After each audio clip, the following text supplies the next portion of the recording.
colourful British birds are a much treasured addition to the nation's countryside. Not that they're exclusive to rural landscapes. Town and city dwellers are also treated to a close-up and personal view of these feathered delights that really are the most tangible link with wildlife enjoyed by the modern-day Brit. For some species of bird, a friendly association with humans is positively welcomed. For others, it's avoided at all cost. Needless to say, for the average birdwatcher, or twitcher as they're often affectionately known, it's the rare bird that's most desired. Keeping a record of birds that have been spotted can get to be a fairly competitive business, but there's nothing that can match the satisfaction of catching sight of a rare specimen and being able to make an accurate identification from just the briefest of glimpses. Watching birds is an occupation that usually begins early in childhood, as household food scraps are thrown out onto lawns and patios in the hope of drawing in species like the blackbird, sparrow, and the beautiful red-breasted robin for the entertainment of the youngsters. In harsh winters, just this simple recycling of what would otherwise go to waste will ensure the survival of a number of species, which is really good news for the more delicate birds that grace the gardens of Britain. No matter how you get started watching birds, one thing's for certain, it's very addictive. So don't say that you haven't been warned. It's amazing how quickly people move from scattering out a few crumbs on a regular basis to constructing a bird feeder, or bird table as it's more commonly known in Britain, and erecting nesting boxes. What's more, the birds will quickly and enthusiastically show their appreciation for such efforts, flocking into gardens each day to see what there might be on offer. Although drawing birds into a location where you can see them day by day is wonderful, giving you a real understanding of a bird's hectic lifestyle, in a country like Great Britain, where even the most dedicated city slicker can reach parks and woodland with relative ease, one of the great delights of birdwatching comes from getting out and about to see different species in their natural habitat.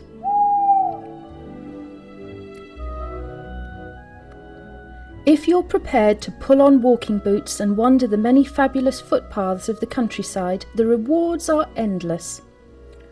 This is Yorkshire, in the north of England, where the Pennine Way, one of Britain's best-loved footpaths, leads visitors over the moors to a countryside where wildlife can flourish undisturbed by heavy traffic and pollution.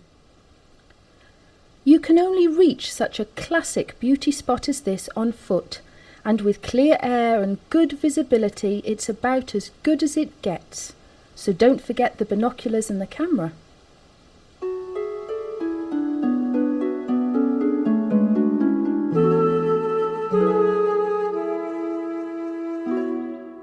Here's a completely different type of location, showing off the tranquil beauty of a bluebell wood. Bluebell flowers only carpet woods like these for a very brief spell, with a blue haze and intoxicating perfume greeting anyone who passes this way.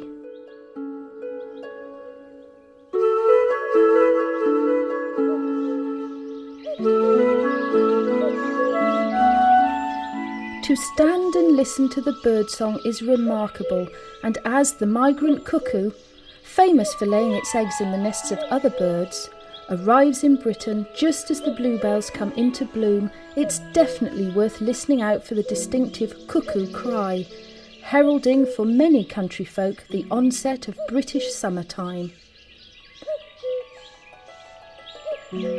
For many of Britain's indigenous species, woods like these are the perfect environment, with food, shelter and top-notch nesting sites in abundance.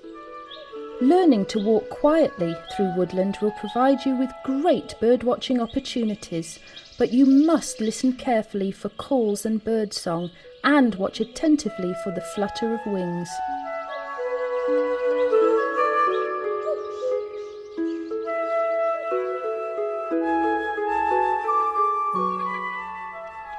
wide coastline of Britain is also a very worthwhile location for birdwatchers to visit. Seagulls may well be the noisy thought that immediately springs to mind, but the coastal footpaths and wide flat estuaries where rivers meander to meet the sea will reveal a whole host of splendid bird life. Here at Weymouth, a favourite seaside holiday destination on the south coast of England, a great deal of thought has gone into creating nature reserves for bird watchers from all over the world to enjoy. But don't get the idea that bird watching in Britain is a fair weather activity. It's very definitely an all year round occupation. As the seasons change, so do the bird populations the length and breadth of the country. Spring and summer will bring the species that spend the cold winter months in Mediterranean climates, bringing a splash of colour and hope of long, hot, sunny days to come.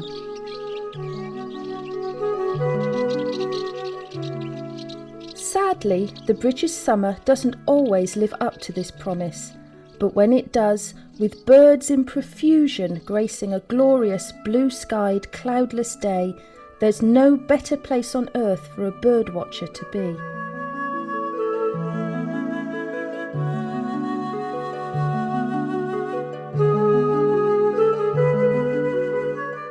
The winter might bring cold winds and snow, but for the migrant birds from the Arctic, the more southerly latitudes of the British Isles can be very inviting.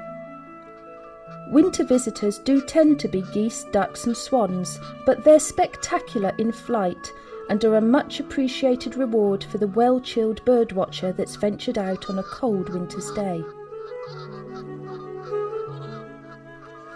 This programme is entitled British Country Birds, but the town dweller or holiday maker that's based in a city needn't feel that they're excluded from birdwatching.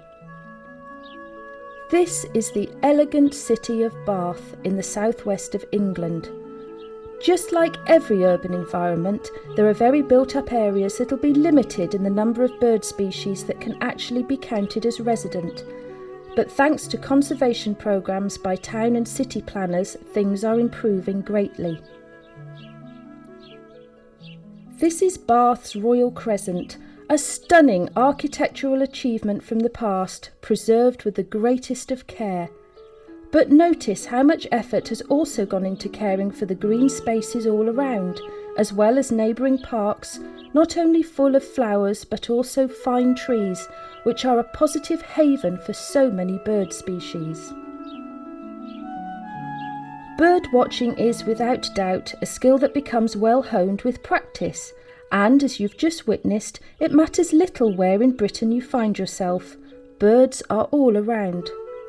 It doesn't take very long for people to become in tune with bird movements and the various different species. At first, you may find yourself able to subcategorise any bird you see, for example recognising that you're looking at a member of the tit family or one of the finches. With time comes the ability to recognise whether it's a blue tit or a great tit that you're observing, but practice will make perfect, and of course there's nothing quite so satisfying as knowing you've got it right. Having enjoyed a brief taste of what's on offer to the birdwatcher that's already acquired a good understanding of British bird species, it's time to sharpen up on those identification skills. As with any quest for knowledge, it's best to start with the basics and the birds that regularly appear in the majority of backyards at garden bird feeders. Even without the benefit of a garden, just a window ledge will be an equally good place to put food out for the birds. And OK, you won't attract some of the rarer species that you'll get to see in this programme, but you never can tell what might turn up. Besides, the house sparrow and chaffinch, for example, are two of the most common species to be found in Britain, but they're no less beautiful or attractive to watch simply because they're in abundance.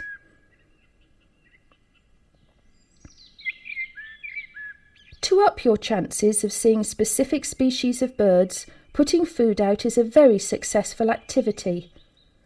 Also, providing fresh water all year round is of vital importance, not only for drinking, but also for bathing, a delightful sight for anyone lucky enough to witness this most frenetic piece of bird activity.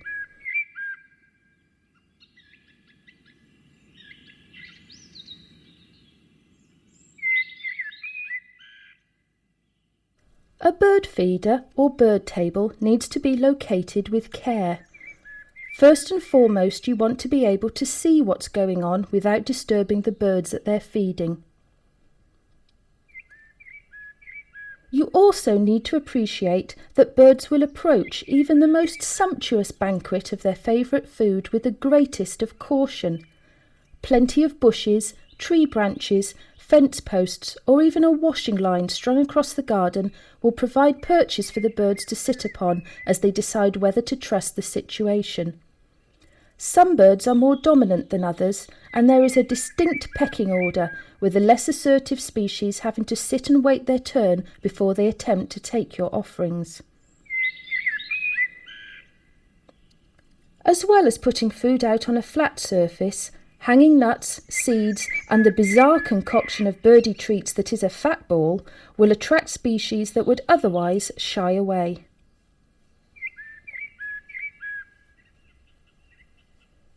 Regularity of food supply will definitely improve your chances of bird spotting, with early morning and mid-afternoon replenishment proving most effective. Particularly during the winter months, birds will expend a huge amount of energy at night just keeping warm, so a good breakfast is really appreciated, and topping them up again for the chilly evening as the sun sets will help them to maintain their body temperature.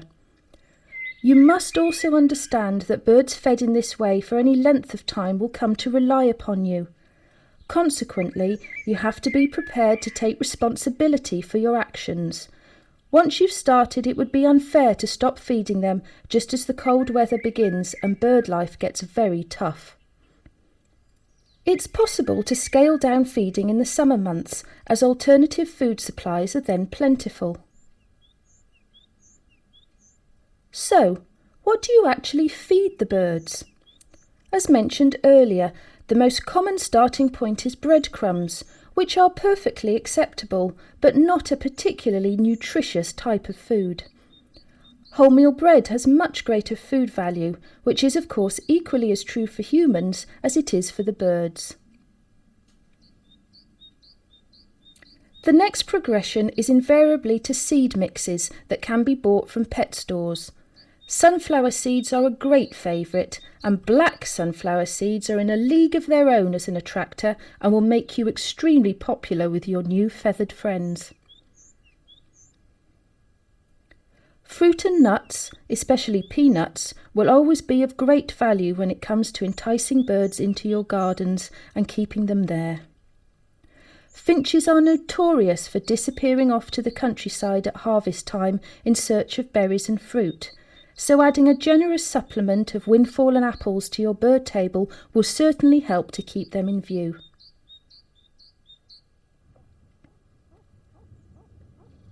Of course, not all birds are vegetarian, with worms, insects, rodents, and even other small birds making valuable contributions to a healthy diet.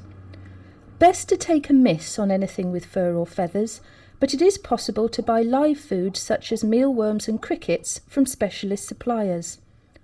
Some birdwatchers will keep a culture of mealworms constantly ongoing, but it will take a bit of getting used to. Nevertheless, birds like the friendly little robin will go crazy for mealworms, and many of the best photographs of this species have been taken with the help of a mealworm bribe. The feeding of birds is a huge subject, and as your interest in birdwatching increases, you'll soon become acquainted with the most effective offerings to make. However, this quick guide will certainly be enough for anyone who's just starting to birdwatch or who may be a temporary visitor to the British countryside.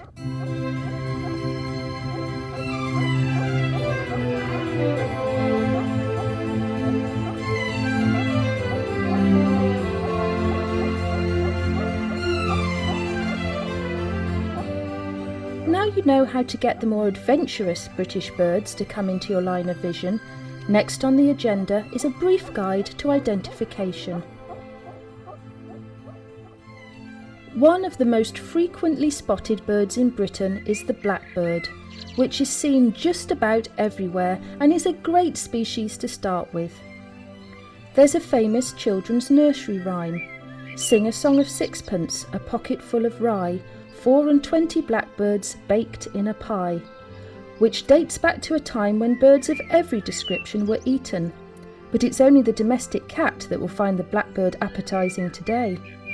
However, it will take the stealthiest, most skilled feline hunter to catch a young specimen, as blackbird parents are fiercely aggressive, attacking any pet cat that comes too close to their nest. Anyone that listens to the dawn chorus will quickly be able to identify the fluent, melodious song of the blackbird. Visually, the male blackbird is also very easy to identify with his jet black plumage and bright yellow bill, but the female's an altogether duller proposition, with brown feathers and no distinctive yellow beak, and in point of fact she's often mistaken for a thrush. Blackbirds are very common garden birds, but originally this was a woodland species. Rural farmland and city skyscapes are equally popular locations for blackbirds, and in winter the numbers are swelled by an influx of migrant birds from northern Europe. Blackbirds become scarce in the autumn when they disappear to moult, but they soon return with resplendent plumage for the winter.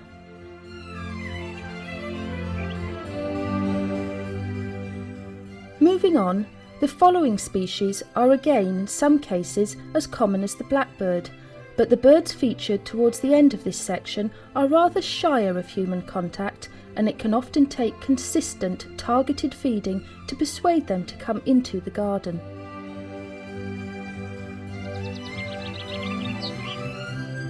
When you first set eyes upon a chaffinch, it looks as though it ought to be a very rare specimen indeed. With a lovely blue-grey crown, bright pink breast and rich chestnut brown back, the male is a stunning sight, and although the female's rather duller, she's nonetheless a very pretty bird. The chaffinch also has a wonderfully cheerful, rollicking song that's an added bonus for the birdwatcher, particularly in the early months of the year. In the autumn, large flocks of chaffinches gather together and fly off to the countryside to enjoy the rich natural harvest. Through the winter months, the resident chaffinch population, which is actually in excess of 7 million, is quadrupled as an influx of migrating birds swell their numbers.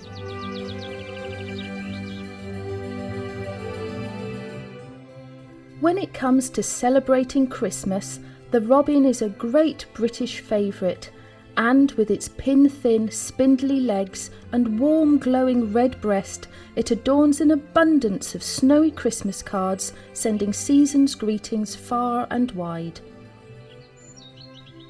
Although this would suggest that this is a winter species, it's not the case, as robins are visible all year round.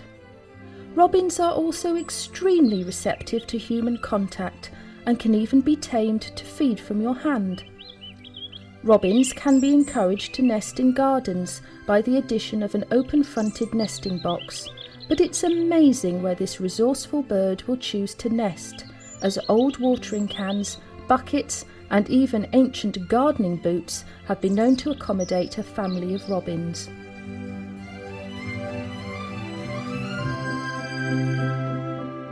The story of the house sparrow is one that's becoming all too familiar in the British bird world. Once, this little brown bird was common throughout the country, but sadly in recent years it has declined dramatically in number.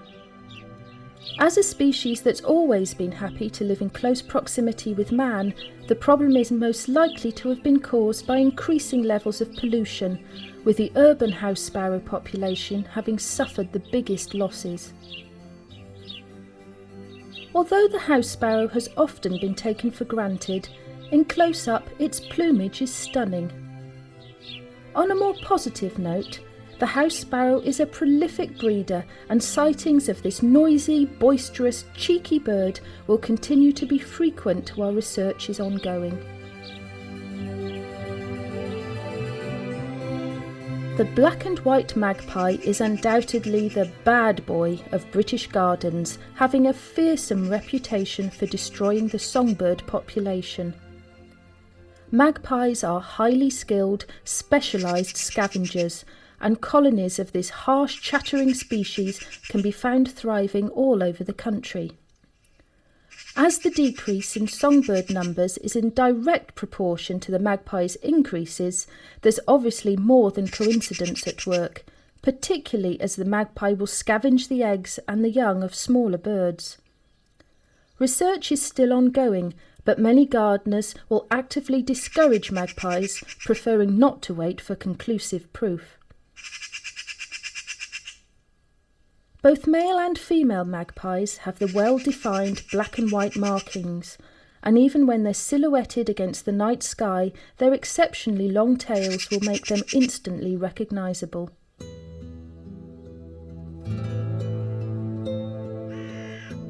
The big black crow is a bird with a sinister reputation thanks to its scavenging lifestyle. This opportunist with powerful beak and almost blue-black plumage can make a meal of all manner of wildlife casualties, and has even been known to steal eggs and the nestlings of other birds.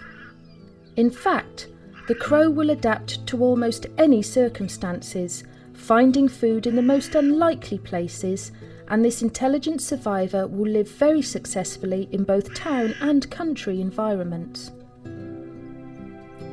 Despite the threat that the adult crow can pose to the young of other species, they do make extremely dedicated parents to their own offspring.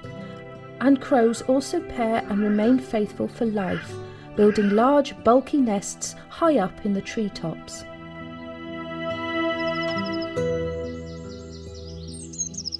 There's nothing more delightful than a family of blue tits in a classically beautiful country garden. And as this is one of the most common birds in Britain, many people enjoy the blue tits' gymnastic antics from the comfort of their own sitting room windows. Not only does this stunning little bird provide great entertainment, it's also of immense value to the organic gardener, as the blue tit will voraciously consume a whole host of common garden pests.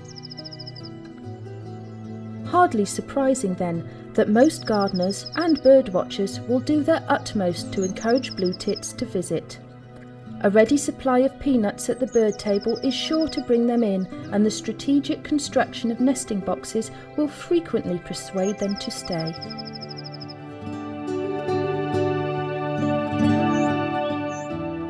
As the name suggests, the great tit is the biggest of all the British tits, and is a delightful visitor to gardens everywhere on a fairly regular basis. It's not quite as common a species as the ubiquitous blue tit, but sightings are frequent and identification is fairly straightforward, mainly due to the size and the great tit's distinctive large black cap. This is predominantly a woodland bird, but it certainly discovered the value of well-stocked garden bird tables in winter. However, the great tit will always do far more than just sing for its supper, as they are extremely valuable when it comes to pest control, scooping up caterpillars to feed their young that would otherwise destroy the keen gardener's precious plants.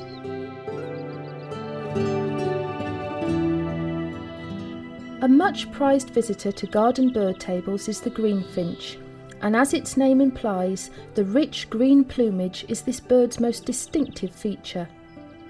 This makes for straightforward identification of the male, but as the female is much duller, she can quite easily be mistaken for the house sparrow.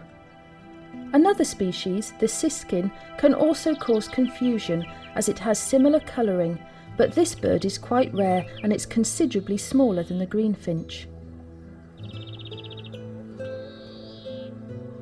In the autumn, green finches tend to flock together and head for the rich harvest pickings of the countryside, making garden sightings more likely in spring and summer.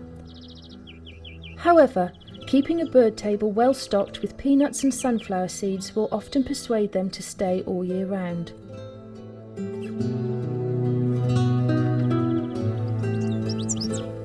The lovely markings of the goldfinch and its beautiful melodic song almost proved to be its downfall in Victorian Britain, as it was much prized as a caged bird. Fortunately, the endangered status of this species was eventually realised and the practice outlawed, but numbers are still small, although they are recovering steadily. Male and female goldfinches have stunningly colourful faces, and their beautiful black and gold wings make a wonderful display in flight. Out in the wild, weed seeds including thistle and dandelion are the mainstay of the goldfinch's diet, but twitchers that load their bird tables with black sunflower seeds are often rewarded with sightings of this elusive bird, particularly in the summer months as some goldfinches migrate south for the winter.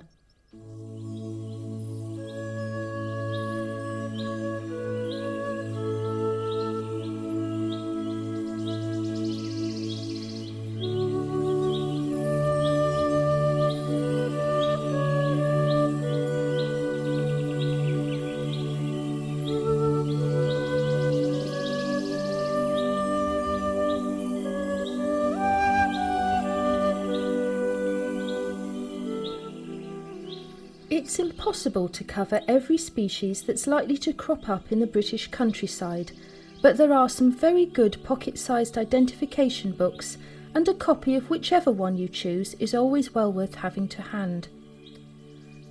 The next group of birds that we're going to look at is certainly less common than those species just on view, but they're also rather unusual, which can leave the novice birdwatcher wondering what on earth they might have been looking at. Thrushes are charming speckled birds that are closely associated with the country locations. The song thrush, as its name suggests, has a stunningly beautiful voice, but it's the missel thrush that has the most unusual behaviour traits, and this is the one featured here. There are a number of species that belong to the thrush family, and the missel thrush is one of the more unusual visitors to garden bird tables. It's actually the largest resident British thrush, and it's quite distinctive, with white underparts and speckled dark spots. This is one bird that's very wary of human contact, and anyone who inadvertently disturbs a missel thrush's nest will know all about it, as this bird will defend its young extremely aggressively. Missel thrushes are spotted more frequently in country locations rather than urban environments, and it's even known by the ancient name of stormcock in rural communities, because during bad weather it will sing its heart out from the top of trees and church steeples.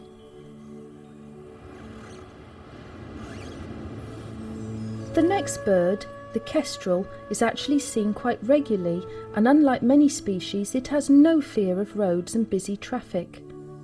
At first glance the kestrel looks rather exotic, and is evidently a very effective bird of prey that can be watched with surprising ease. Many travellers along the British motorways are very surprised to catch sight of an elegant kestrel, a beautiful bird of prey, hovering intently over a roadside verge before swooping down into the undergrowth at lightning speed. This bird has reddish-brown plumage, streaked underparts and pointed wingtips, but it's more commonly the roadside location that helps people to identify the kestrel. However, the sparrowhawk, Britain's other fairly common bird of prey, can cause confusion, but as it has rounded wingtips, the two species can quite easily be distinguished. Kestrels are superb hunters, and although they prefer roadsides, they are equally successful in open countryside or in the towns. Their diet consists mainly of small rodents, but during the breeding season, fledglings such as the young house sparrow make welcome alternative meals.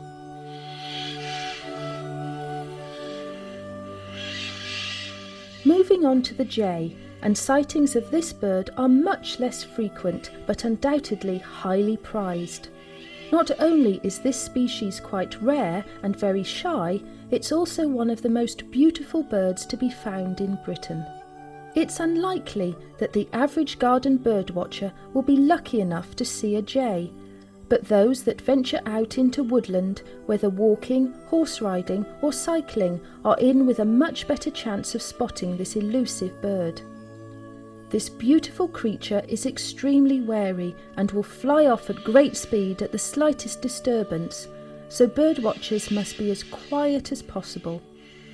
Both male and female have a pinkish-brown plumage. However, their most distinguishing feature is the luminescent blue flashes on their wings. Jays rarely stray beyond their own territories, particularly when acorns, the mainstay of their diet, are in plentiful supply. It's only when the acorn crop fails that they'll move further afield in search of sustenance.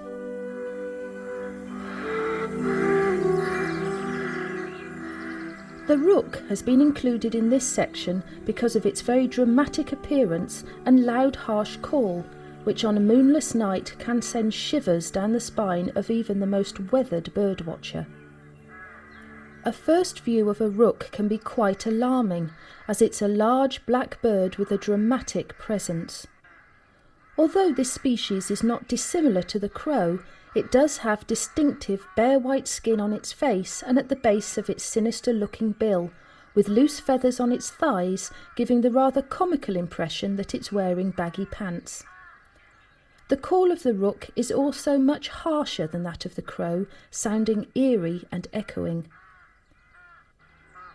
This is one of the most sociable species of birds, as groups of rooks live together in colonies, building spectacular collections of nests high up in the treetops. As a scavenger, the rook is extremely effective in both rural and urban environments.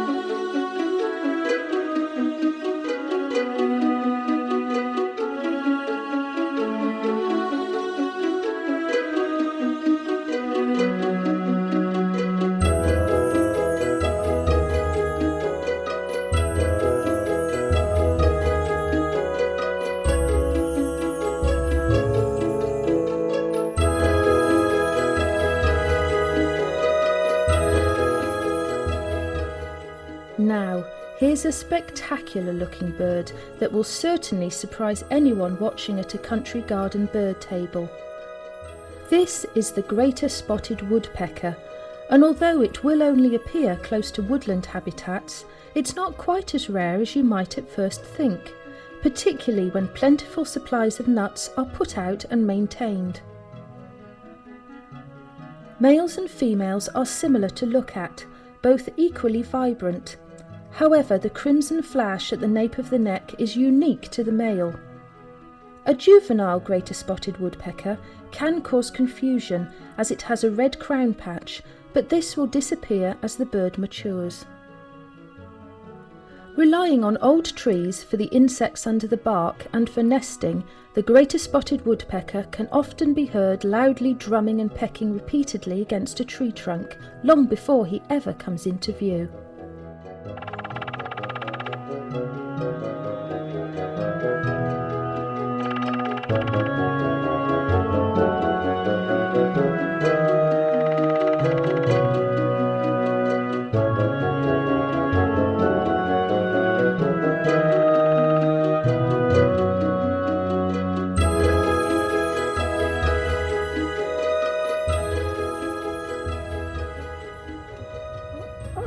The last species worthy of mention is the pheasant, a vibrantly coloured bird that is the epitome of country life. Reared as a game bird on the last remaining country estates in Britain for winter shoots, the pheasant is still an aristocratic source of both sport and food.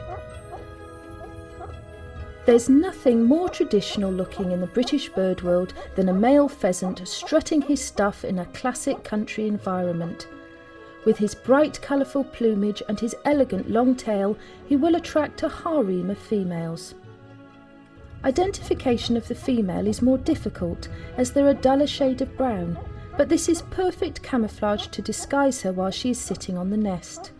This is of vital importance as pheasants nest at ground level, and this is the only protection that they have at their disposal. Although modern-day pheasants are often bred under artificial conditions for food and sport, there are still many wild pheasants living in the countryside, and they certainly appreciate a well-stocked garden bird table.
Programme about the birds of the British countryside would be complete without a section on owls, a creature often associated with wisdom and the ebb and flow of the traditional country way of life.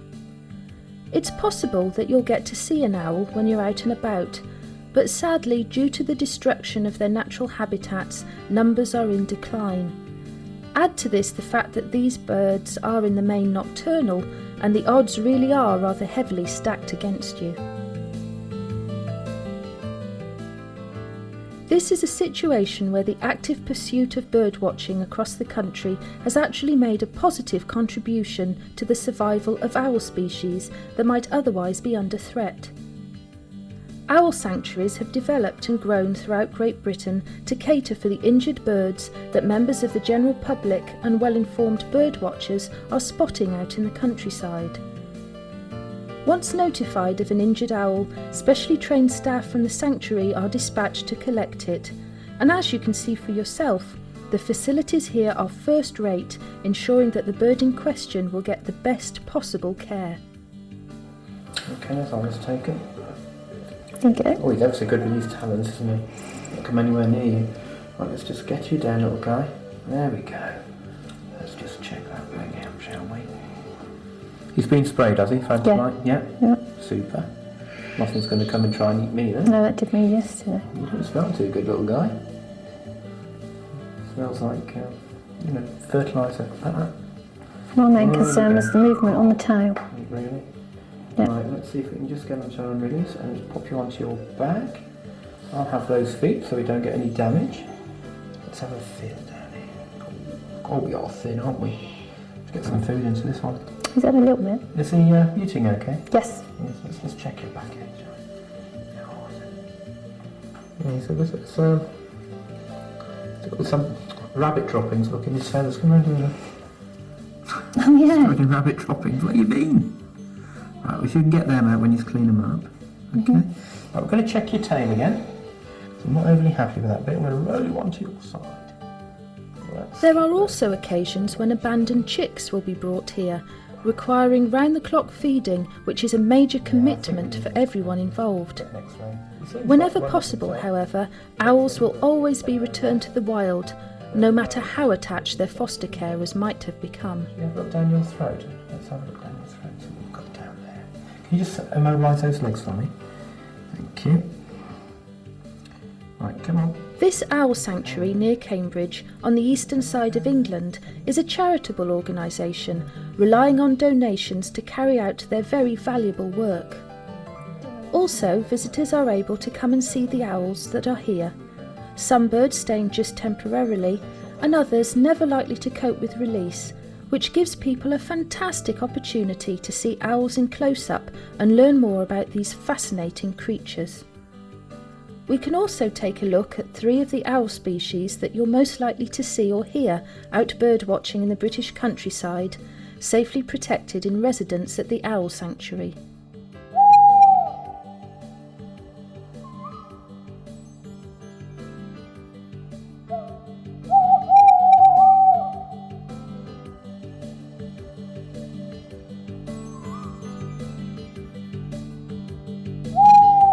The tawny owl is the bird responsible for the to-wit-to-woo hoot that has become synonymous with storytime owls everywhere.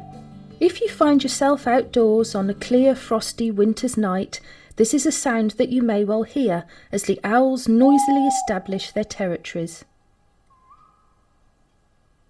When perching, the tawny owl has a slightly squat appearance, but if alarmed it will stretch upwards, taking on a far more commanding presence. You're definitely more likely to encounter a tawny owl than the much rarer barn owl, as numbers are relatively widespread with woodland, parks, well-timbered gardens and farmland all perfectly acceptable habitats.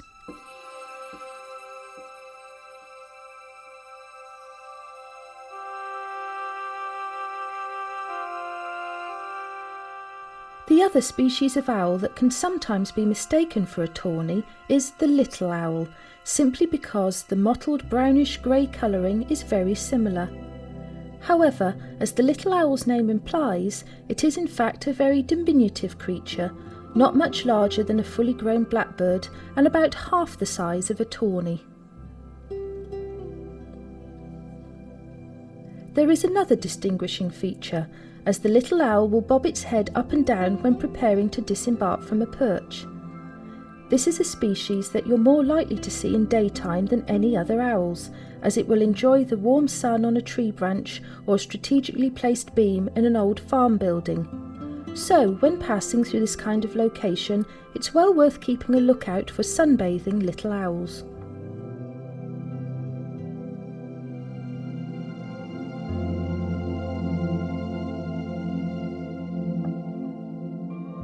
The Owl Sanctuary is without doubt the most likely place for you to see a barn owl, as they have become rather rare. In flight, this is a magnificent creature, particularly at dusk when it will appear ghostly white. However, in close-up, you can see that this bird's upper body is a pale sandy brown. Also, a heart-shaped face, unlike other owls that have the classic circular silhouette, will distinguish this species. The best time to see a barn owl is at dusk or dawn, when it's hunting for food over meadows, rough grazing land or roadside verges. During the day it will roost in old farm buildings, with disused barns being a very popular choice.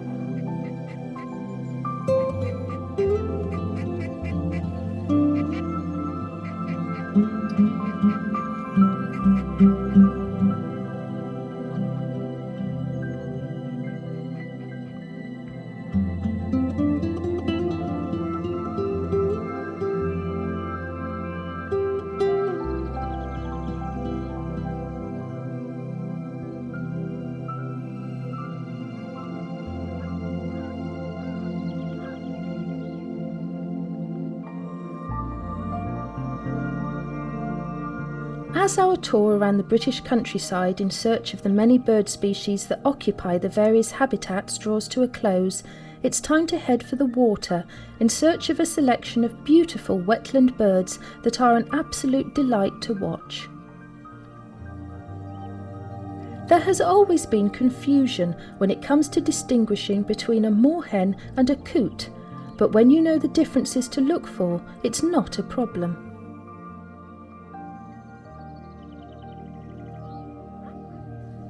There's something faintly comical about the attractive dark brown moorhen with its bright red forehead and yellow tipped beak when it's squabbling with neighbours over boundaries. Quarrels can be very noisy, as this charming little waterbird is remarkably territorial. Although confusion between the moorhen and the coot can be common, out on open water they're fairly straightforward to distinguish. However, as the moorhen spends considerable amounts of time amongst waterside vegetation, it's not always so easy. A rear view is helpful here, as when the moorhen moves there's a flash of white undertail feathers. This species is widespread throughout, resident on ponds, lakes, marshes and rivers. They can also be seen regularly feeding in open fields, often at surprising distances from the water.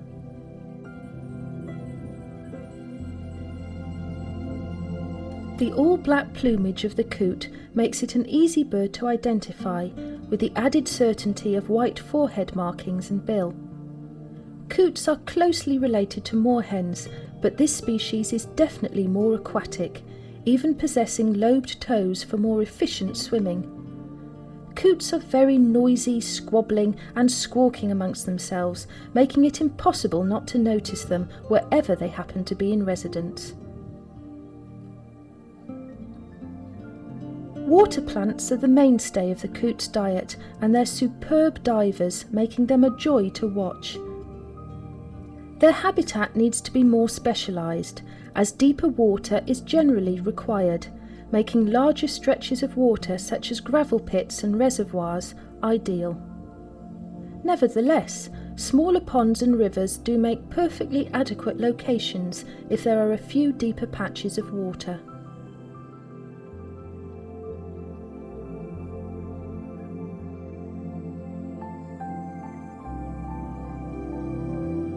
As well as these noisy, almost comical little creatures, there are some very elegant wetland birds that are extremely graceful in their movements and seemingly far more sophisticated in their behaviour.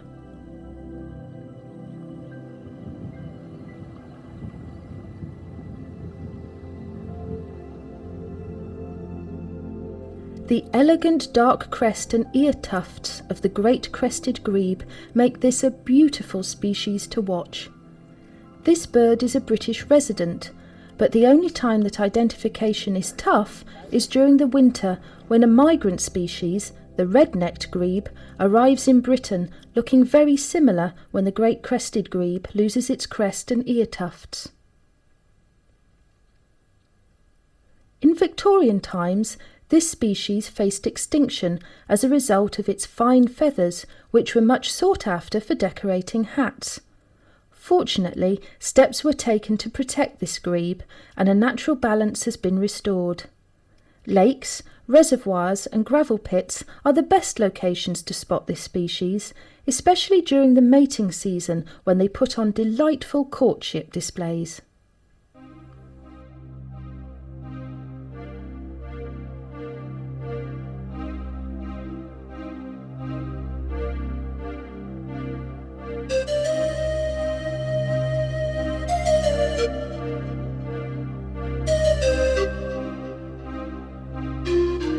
The sight of a grey heron at the water's edge is an absolute delight for the birdwatcher, and it will only move should a fish catch its eye, at which point the long neck will extend at lightning speed to grab its prey. This bird is unmistakable, with grey and white plumage and distinctive black crest. Even in flight, with head and neck drawn back, legs stretched out behind and rounded wings flapping to a slow rhythm, the heron is easily identified. As well as fish, the heron will also take frogs, voles and unsuspecting young birds. Nests are large, rather clumsy and made of sticks, and can usually be found in trees, reed beds and on occasion up on cliff tops.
heron to preside over his territory, you'll hopefully have gained a wide-ranging view of the type of species that the observant birdwatcher can spot with the most basic of identification skills when starting out.